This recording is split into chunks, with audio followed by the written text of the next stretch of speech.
तो फिल्म की शुरुआत में हम ऑलिव से मिलते हैं जो एक मेरीन ड्राइवर है जिसका काम समुद्र की गहराइयों में जाकर वहां की लाइफ की रिसर्च करने का है। इस काम के लिए स्पेशली ऐसा सूट डिजाइन किया गया था जो ज्यादा समुद्र की गहराई में जाकर नीचे के माहौल की रिसर्च करने में काम आए। इस सूट को बनाया था डॉक्टर फेजर ने। ऑलिव बहुत ज्यादा एक्साइटेड थी। मिशन की डिटेल्स लेने के बाद उसे समुद्र की गहराइयों में उतरने दिया जाता है। इतनी नीचे वो पहली बार आई थी। इसका सूट सिस्टम ऊपर इनकी शिप के साथ अटैच था जिसे स्पेशलिस्ट दाना कंट्रोल कर रहा था। यहाँ तक ऑलिव को कुछ खास नजर नहीं आया तो ऑलिव ने और गहराई में जाने की डिमांड की, लेकिन उसे वार्न कर दिया गया कि वहां जाना ठीक नहीं। सूट को इतनी गहराई में टेस्ट नहीं किया गया। ऑलिव बहुत कॉन्फिडेंटली कहती है टेस्ट नहीं हुआ तो अब हो जाएगा, उसे नीचे करो। और भी ज्यादा गहराई में जाने पर अब उसे महसूस होने लगा कि शायद उसके आसपास कोई ऐसी चीज है जो उसे नजर नहीं आ रही। घबराते हुए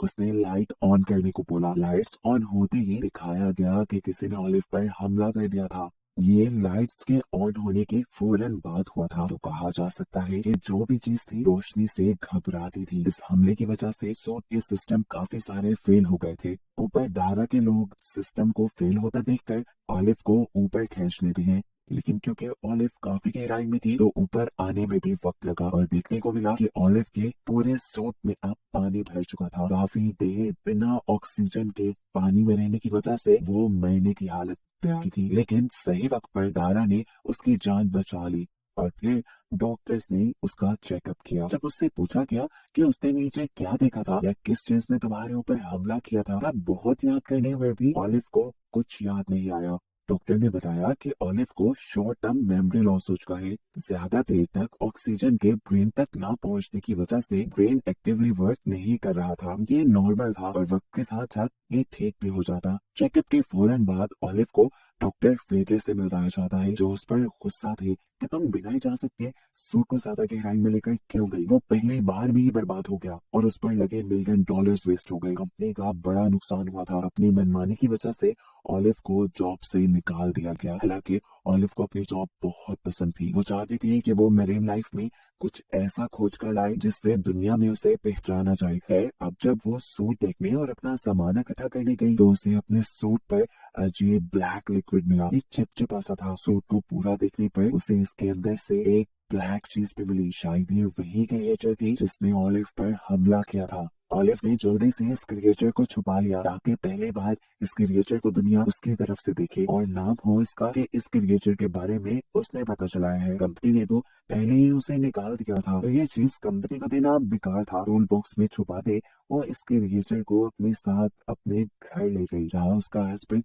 उसे देखकर बहुत ज्यादा खुश था। ऑलिव की पर्सनल लाइफ के बारे में हमें पता चला कि ऑलिव का हस्बैंड उस पर जांच रखता था। वो चाहता था कि ऑलिव हमेशा उसके साथ रहे, लेकिन ऑलिव को अपनी जॉब से ज्यादा प्यार था, इसलिए वो ज्यादा अपने काम के साथ रहती थी और इस पर उसके हस्बैंड को भी ज्यादा एतराज नहीं रहा था। खैर सुबह का वक्त था। मैथ्यू काम पर चला गया। ऑलिव ने आकर अपनी लैब को साफ किया और उसमें उस ब्लैक कलर की चीज को देखने लगी। ये शायद किसी अंडे की तरह लग रहा था, लेकिन इसके आसपास कुछ टेंटिकल्स भी थे। उसने जैसे ही रोशनी में से देखा तो उसमें से अजीबो गरीब आवाजें आने लगी। इससे पहले कि वो इसे समझ पाती उसे मैथ्यू के घर आने की आवाजें आ गई और उसने फौरन से इस क्रिएचर को छुपा दिया। असल में ऑलिव नहीं चाहती थी कि उसके हस्बैंड को ये पता चले कि वो किसी क्रिएचर को अपने घर ले आई है। पूरा दिन ऑलिव और मैथ्यू अपना साथ गुजारते हैं। अगले दिन जैसे ही मैथ्यू ऑफिस जाता है तो ऑलिव अपने लैब में आ जाती है। लैब में आने पर उसने क्या देखा कि वो क्रिएचर जो लेके आई थी वो किसी अंडे की तरह टूट चुका था।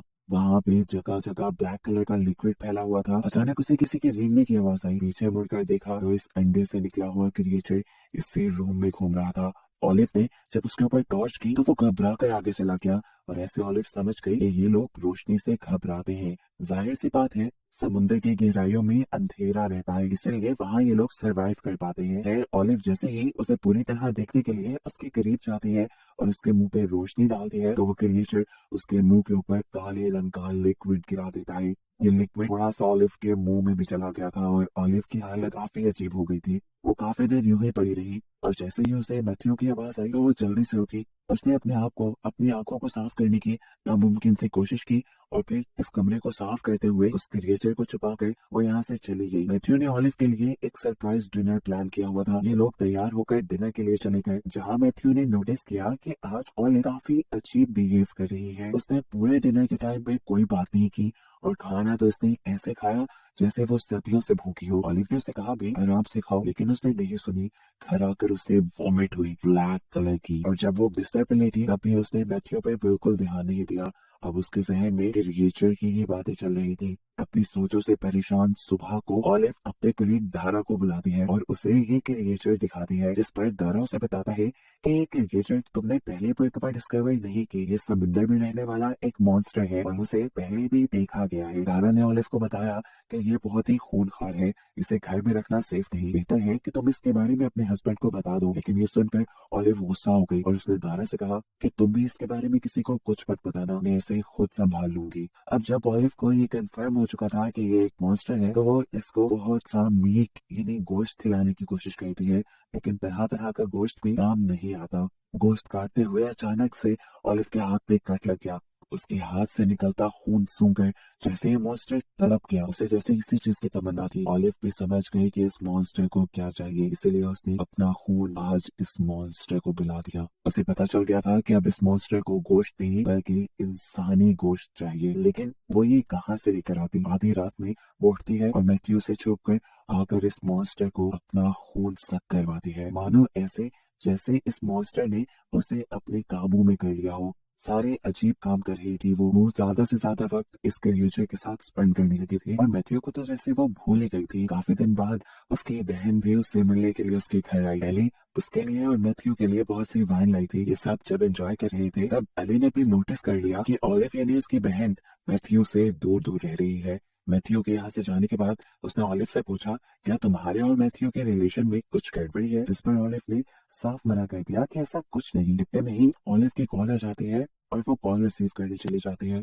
ये कॉल डॉक्टर फैजे की थी, जो उसे कहते हैं कि तुमने मेरी शिप से जो कुछ भी चुराया है तुम उसे वापस ले आओ, नहीं तो मैं तुम पर केस कर सकता हूँ। ऑलिव समझ गई कि डॉक्टर फैजे उस मॉन्स्टर की ही बात कर रही है और जरूर दारा ने ही डॉक्टर फैजे को उस मॉन्स्टर के बारे में बताया होगा। ऑलिव ये समझ गई थी कि वो डॉक्टर फैजे का ऑपरेशन था। हर चीज जो उसे समुद्र से मिली थी उस पर डॉक्टर फैजे का हक था और वो ये भी जानती थी कि अगर उसने ये सब डॉक्टर फैजे को वापस ना किया तो उसे जेल भी जाना पड़ सकता है और कोर्ट के चक्कर भी काटने पड़ सकते हैं। पीछे खड़ी एली उसकी थोड़ी सी बातें सुन चुकी थी। उसे परेशान देखकर वो उससे पूछती है क्या बात है, लेकिन वो सही से बात करने की बजाय एली को ऊंट पर टांका सुलाकर गुस्से में उसे यहाँ से भेज देती है। मैथ्यू भी हैरान था कि ऑलिव ने ये क्या किया। वो इतनी बदतमीज तो नहीं थी। देखने को मिला कि ऑलिव के अंदर भी बहुत सी चेंजेस आ गई थी। जैसे उस मॉन्स्टर को रोशनी में देखने से तकलीफ होती थी, ऐसे ही ऑलिव को भी रोशनी में देखने से तकलीफ होने लगी थी। वो हर जगह अब सन ग्लासेस पहन कर जाती थी। शाम में जब रोशनी करने के बाद ऑलिव घर पर आई तो उसने देखा कि डॉक्टर फेचे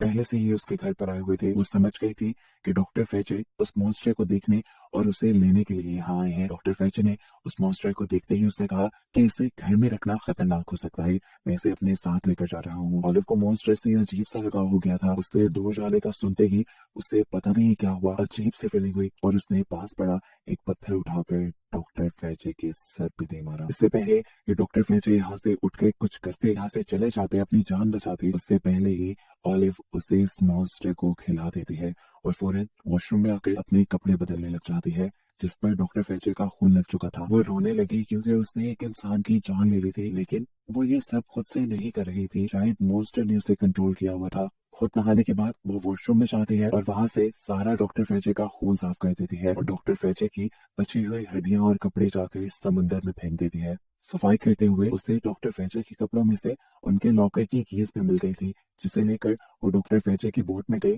और वहां जाकर वो सारे ही डॉक्यूमेंट्स चुरा लिए जिसमें उनके मिशन के बारे में लिखा हुआ था और फिर उस बोट को ही आग लगा दी, जिससे सारे सुराग मिट जाएंगे वो यहाँ पे आई थी या उसे कोई मॉन्स्टर भी मिला था। जब ऑलिव इस काम पे थी, पीछे से एली उसके घर पे आ गई और उसकी सीक्रेट लैब में चली गई। असल में वो ऑलिव का प्रोजेक्ट देखना चाहती थी। हालांकि मैथ्यू ने उसे मना भी किया कि तुम ना जाओ, ऑलिव गुस्सा होगी। इससे पहले कि वो वहां किसी क्रिएचर को देख लेती, वहां ठीक वक्त पे ऑलिव आ गई और एली के ऊपर गुस्सा होने लगी। उसे एकदम से पीछे देखकर एली ने अपने घबराहट पे कंट्रोल किया और ऑलिव को समझाना शुरू किया कि तुम पूरा पूरा दिन इस लैब में क्या करते हो। तुम जानते भी हो कि मैथ्यू तुम्हारे इस बिहेवियर की वजह से कितना परेशान और अकेला रह के आए। यहाँ ऑलिव उसकी एक बात नहीं सुनती और एली को यहाँ से जाने को कह देती है। रात में डिनर करते हुए मैथ्यू ऑलिव को अपने एक पेशेंट के बारे में बताता है जो बोल नहीं सकती थी और उनको डील करने में मैथ्यू को बहुत प्रॉब्लम हो रही थी। मैथ्यू एक डॉक्टर था। उसकी ये बातें सुनकर ऑलिव की आंखें चमकने लगी, ऐसे जैसे कोई घनौना प्लान उसके जहन में चल रहा हो। लेकिन ये उसने मैथ्यू पे जाहिर नहीं किया। अगले दिन सुबह होते ही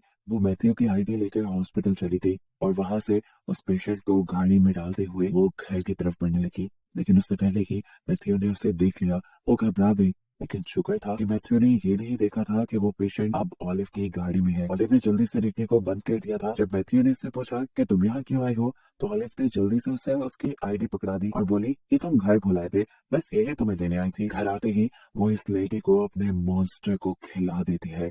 उसे लग रहा था कि अब उसकी प्रॉब्लम सॉल्व हो गई। इस क्रिएचर को अपने पास रखने के लिए उसे बस कुछ ऐसे लोगों को ही तो ढूंढना था जिन्हें वो मार सके और इस क्रिएचर को खिला सके। उस औरत को मारने के बाद जब वो जमीन से खून साफ कर रही थी तो पता नहीं उसे क्या हुआ, वो खून को किसी मजेदार चीज की तरह अपनी उंगलियों से चाटने लगी। अब वो पूरी तरह इस मॉन्स्टर वाली जिंदगी में खो चुकी थी। अब अगले दिन उसे मारने के लिए कोई इंसान नहीं मिला।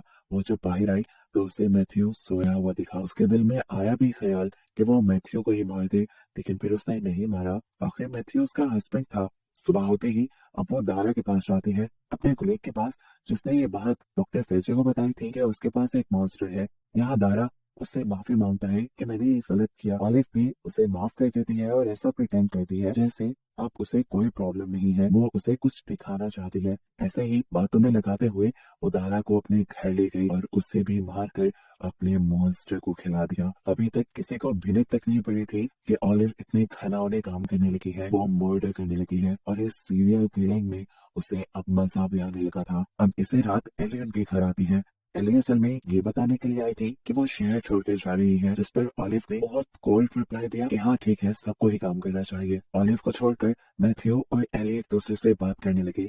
मैथ्यू बहुत ज्यादा परेशान था क्योंकि उसकी एक पेशेंट गायब थी और क्योंकि उसकी वो पेशेंट उसकी जिम्मेदारी थी तो ऐसे उसे जॉब से भी निकाला जा सकता था। एली ने यहाँ उसे हौसला दिया, लेकिन उसने ये भी नोटिस किया कि ऑलिव को अपने हस्बैंड की परेशानी से कोई प्रॉब्लम नहीं। फिर ऑलिव दोबारा अपनी लैब में चली गई और मॉन्स्टर के साथ लग गई, जबकि एली मैथ्यू के रूम में गई उसे हौसला देने के लिए। यहाँ लैब में ऑलिव ने नोटिस किया कि उसका क्रिएचर प्रेग्नेंट है। ये देखकर वो बहुत ही ज्यादा खुश हो गई। एक्साइटमेंट में वो ये बात जाकर मैथ्यू और एली को बताना चाहती थी, लेकिन घर पर कोई भी नहीं था और उसे ऊपर से कुछ आवाजें आ रही थी। उसने जब अपने रूम में जाकर देखा तो मैथ्यू और एली साथ थे। ये देखकर उसे बहुत ज्यादा गुस्सा आ गया और पास पड़ी एक चीज उठाते हुए उसने मैथ्यू के ऊपर हमला करके उसे बेहोश कर दिया, जिसके बाद वो अपनी बहन एली को लेकर अपनी लैब में चली गई और वहां पर उसे बांध दिया। एली को अभी तक उस मॉन्स्टर क्रिएचर के बारे में नहीं पता था। वो अपनी बहन से रहम की भीख मांग रही थी, उससे कह रही थी कि प्लीज मुझे छोड़ दो, लेकिन ऑलिव ने एक ना सुनी और दरवाजा बंद कर दिया। अंदर मॉन्स्टर था, वो उसे खा जाता ये वो जानती थी। अपनी जान बचाने के लिए यहाँ एली ने अपने पास पड़ा एक टूल बॉक्स अपने पाँव से गिरा दिया। गिरते ही वो टूल बॉक्स खुल गया और उसमें से एक शार्प ब्लेड उसे दिखी। अपने टो से उसे अपने करीब करने की कोशिश कर रही थी एली और इसमें उसका पाँव कट के उसका खून भी निकलने लगा। खून की खुशबू से यहाँ वो मॉन्स्टर अब तड़पने लगा था। इससे पहले कि वो खून की खुशबू को सूंघते हुए एली के पास आ जाता, एली ने जल्दी से अपना रुमाल अपने पाँव के कट पे बांध दिया और फिर अपनी रस्सियां काटने लगी। दूसरी तरफ मैथ्यू को भी होश आ गया था। होश में आते ही उसने ऑलिव से एली के बारे में पूछा। कुछ भी बताए बगैर ऑलिव ने एक और सवाल कर दिया, क्या तुम एली से प्यार करने लगे हो? जैसे ही मैथ्यू ने हाँ में जवाब दिया तो गुस्से में ऑलिव ने लैब का दरवाजा खोलते हुए मैथ्यू को वहां पर पटक दिया। अब वो क्रिएचर जो यहाँ एली को खाने आ रहा था उसने पकड़ कर मैथ्यू को खा लिया। इतना खतरनाक मंजर अपनी आंखों के सामने देखकर एली बुरी तरह घबरा चुकी थी और जोर जोर से रोने लगी थी। उसकी जान खतरे में थी। वो ऑलिव को बार बार अपनी मदद के लिए बुला रही थी और उसकी घबराई आवाजें सुनकर बाहर ऑलिव मजे से हंस रही थी। मॉन्स्टर अपना खाना खत्म करने के बाद सो चुका था। एली को अपनी जान बचाने को यहाँ से निकलना था। वो अपनी रस्सियां खोलने की कोशिश कर रही थी, जबकि हमें यहाँ दिखाया गया कि ऑलिव उस मॉन्स्टर के स्केचेस बना रही है। यहाँ जब एली अपनी रस्सियां ना तोड़ सकी तो उसने बार बार आवाजें करना शुरू कर दी ताकि कोई तो सुनकर उसकी मदद के लिए यहाँ आएगा। ऑलिव गुस्से में अब उसके कमरे में गई और बोली, क्या आवाजें कर रही हो तुम? मेरे मॉन्स्टर के आराम करने का वक्त है। एली अपनी बहन का सेल्फिश रूप देखकर उससे पूछती है, तुम्हें जरा तरस नहीं आता? क्या है ये चीज जिसकी भूख मारने के लिए तुमने अपने हस्बैंड को मार दिया और अब अपनी सगी बहन को मारना चाहते हो? तुम ऑलिव ने उसे जवाब दिया, वो गॉड है, उसकी बहुत ज्यादा पावर्स है। अभी तक उनकी पावर्स को किसी ने जगाया नहीं था। वो समुद्र की गहराइयों में रहते हैं, किसी ने उन्हें अभी तक नहीं देखा और उन्होंने अपनी पावर्स को जगाने के लिए मुझे चुना है। मैं उनके ऑर्डर्स पे काम करती हूँ। उसकी ये सारी बातें सुनकर एली कह रही थी, ऑलिव तुम पागल हो गई हो। ऑलिव उसकी बातें सुन के ऑलिव उसकी बातें सुनते हुए अब अंदर की तरफ गई और एक एग उठा लाई। उसे मॉन्स्टर का, जिसे वो ऐसे प्यार कर रही थी जैसे वो उसका बच्चा हो। ऑलिव को यकीन था कि वो क्रिएचर किसी को भी मार दे, लेकिन ऑलिव को नहीं मारेगा क्योंकि ऑलिव उसे पाल रही है। लेकिन ऑलिव की ये सोच गलत थी क्योंकि ऑलिव के हाथ में उसका अंडा था और अब मॉन्स्टर भी दोबारा भूखा हो चुका था। तो उसने एकदम से पीछे से ऑलिव के ऊपर हमला कर दिया और उसे दो टुकड़ों में काट दिया। अचानक यहाँ की लाइट भी बंद हो गई और वो क्रिएचर लाइट बंद होते ही तेजी से यहाँ पे घूमने लगा। एली समझ गई कि लाइट में एक क्रिएचर अंधा हो जाता है, इसीलिए उसने अपने पास मौजूद एक लाइटर जला लिया और जोर जोर से आवाजें करने लगी। उसकी किस्मत अच्छी थी कि नेबर्स ने उसकी आवाजें सुन ली और घर आकर ये दरवाजा खोल दिया, जिससे रोशनी पूरे कमरे में फैल गई और ऐसे एली की जान बच गई। ये उस आदमी ने भी देखा था कि वो मॉन्स्टर अपना बड़ा सा मुंह खोले एली के ऊपर हमला करने वाला था। यही चीज उसने फौरन कॉल करके पुलिस स्टेशन में बता दी। रात होते ही ऑलिव का पूरा घर सील कर दिया गया। एली को भी रेस्क्यू कर लिया गया और उससे मॉन्स्टर के बारे में सारी इंफॉर्मेशन ली गई। ये लोग मॉन्स्टर को अपनी कस्टडी में लेना चाहते थे, लेकिन मॉन्स्टर इन्हें कहीं भी नहीं मिला। अब क्योंकि मॉन्स्टर इन्हें कहीं मिला नहीं था, तो एली की सारी बातें इन्हें झूठ लगने लगी और इन्हें लगा कि एली पागल हो गई है। एली को मेंटल असाइलम में दाखिल करवा दिया गया, जबकि हमें मूवी के पोस्ट क्रेडिट सीन में दिखाया गया कि वो क्रिएचर सिवरेज के जरिए कहीं जा रहा था, शायद वापस अपने घर की तरफ जा रहा था। यहीं पर एली न्यूज में देखते हैं कि बीच पर बहुत से लोग अजीब तरीके से गायब हो रहे हैं। ये सुनकर वो घबरा गई और फौरन कार लेकर जब बीच पे गई तो उसने जगह जगह मॉन्स्टर के अंडे देखे और वो समझ गई कि अब मॉन्स्टर यही गई है और दुनिया की तबाही करीब है। उसके ये सोचते सोचते ही पानी की लहरें तेज हो जाती हैं और एक बड़ा सा मॉन्स्टर उसके सामने आ जाता है। इस मॉन्स्टर के निकलते ही इस मिस्टीरियस एंडिंग के साथ ये फिल्म यही खत्म हो जाती है कि अब इस दुनिया में ये मॉन्स्टर कैसे दवाई पिलाएगा, या सारे इंसान मारे जाएंगे